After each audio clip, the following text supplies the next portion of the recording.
Greetings, sisters and brothers. Welcome to today's devotional. It comes to us in the form of Psalm 82. God has taken his place in the divine council. In the midst of the gods, he holds judgment. How long will you judge unjustly and show partiality to the wicked?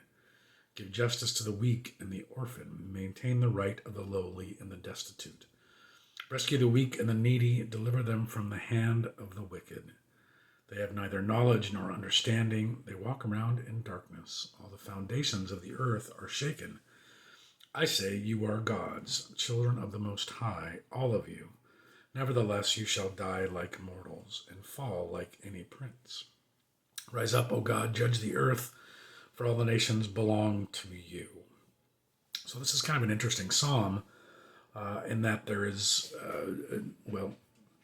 judgment on the pagan gods, lowercase g gods, that God is accusing them of not upholding justice, not being just and not watching out for the poor or the oppressed, and then asserting his authority and sovereignty over them by saying in verse 6 that they are all children of the Most High. They are all under the authority and power of God.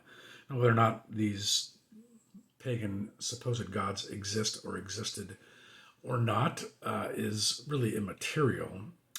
Of course, in the day of the psalmist, in the day of the Psalms in ancient Israel, the people, everybody worshipped some form of a god.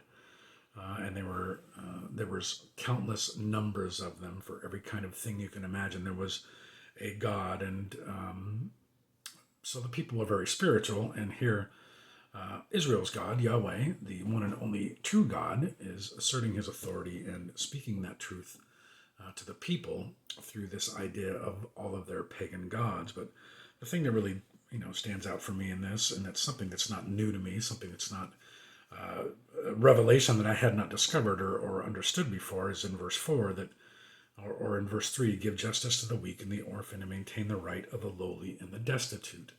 This is a major, major concern of our God. Care and concern and protection for those that are most vulnerable and those that are the most marginalized and pushed to the edges of society are the ones that he tends to be the most concerned about. Not that he doesn't love us as much or anybody else as much as these people, but God is a God of justice. That people should all be treated equally. They're all his children. Imagine as a parent, you would treat your children the same way. You wouldn't treat one differently because of the color of their hair or because of their height or anything else. You treat your children all the same. You may not everything's going to be the same for them because each child is different, and discipline and punishment and things like that are going to be different based on their actions, but you're not going to do it based on just some some strange or uncontrollable variable of theirs. And God is the same way with all of his children. The circumstances of their lives does not determine whether or not they should be valued or cared about. All of us are created in the image of God.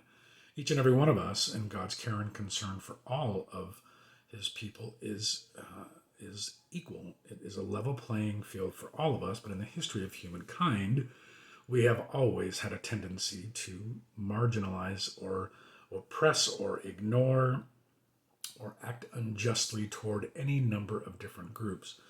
In the time of the psalmist, it was orphans. In other parts of scripture, you will hear about widows, and they were particularly vulnerable because there was no one to care for them or provide for them. There was no welfare or any other kind of social program that would take care of them. The people were expected to take care of them as a reflection of God's love for all people, to treat them justly and fairly and with a great deal of respect, but that wasn't always the case.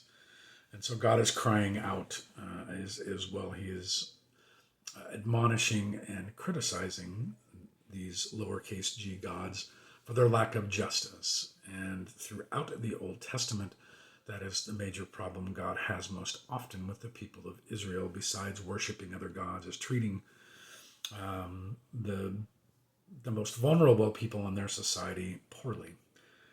That's no different today. We don't have the same issues with people who have lost their parents or with women who have lost their husbands, but we have our own sets and groups of people that are not treated as with the same respect as they deserve as being created in the image of God. It's a big deal for God. It always has been and it always will be, but we don't always see it that way. We just don't. And that is something that I think breaks God's heart. And considering if God were to treat us with the same kind of justice that we treat others with, then our eternity would look much different than it does now. God is not treating us justly with regard to our sin. In fact, he took care of that problem by sending his son, but we don't have to deal with the repercussions of that. And that's how God feels about all of us. So we are grateful, we are thankful for that, and as a result, we should feel the same way about other people, seeing people as God does, and standing up for the people that are being marginalized and treated poorly in our world and in our country, if we are to be obedient to who God is and God's will and the call that each of us have to be of the priesthood of all believers. So today's devotion is not as much of a devotion as it is a teaching moment. Nevertheless, it is a reminder to us of how God feels and how we should reflect those feelings to others as well. That's it for today. Psalm 83 is on the docket for tomorrow. Until then, be well.